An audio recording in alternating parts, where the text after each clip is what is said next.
Troyens ou non, élus ou simples citoyens, environ 800 personnes ont pris place samedi matin dans la basilique Saint-Urbain de Troyes. Les obsèques de Robert Gallet ont duré 2 heures. Après l'arrivée du cercueil sous les drapeaux, François Baroin a débuté la cérémonie. À la demande de la famille, l'actuel maire de Troyes a retracé la vie de Robert Gallet.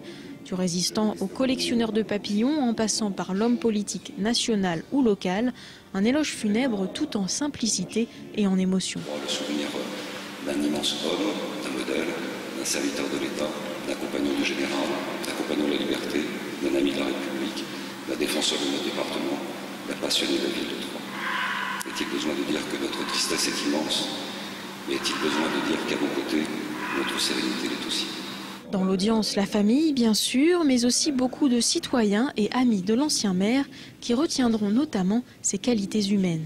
Je l'ai côtoyé à plusieurs fois. C'était un homme très sympathique, qui était proche des gens et des fois très marrant. C'était presque mon voisin, donc je le voyais presque tous les jours. Il sortait sa poubelle comme tout le monde, voilà, jusqu'au bout. Je peux dire que c'était un homme de cœur, qui savait nous écouter, qui savait écouter la basse classe plus que la haute. Monsieur Gallet, c'était Monsieur Gallet, irremplaçable. Dehors, des registres de condoléances étaient à disposition. Le résistant, le père des missions locales, l'élu ou l'ingénieur, chacun retient une part de la vaste carrière de Robert Gallet. Pour les élus présents, cette cérémonie était un bel hommage. Oui, j'espère que c'était un bel hommage à la hauteur de l'immense homme qu'a été Robert Gallet. C'est probablement le Troyen le plus important du siècle dernier. La ville est en deuil, naturellement, et en même temps, elle est empreinte d'un respect éternel pour lui.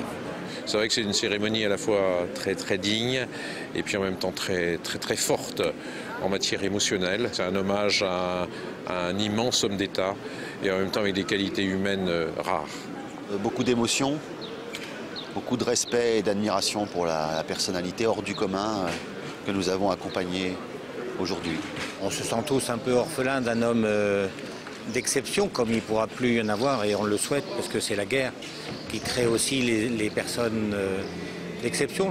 Robert Gallet restera dans les mémoires. Son corps a été enterré au Rissé, d'où il était originaire.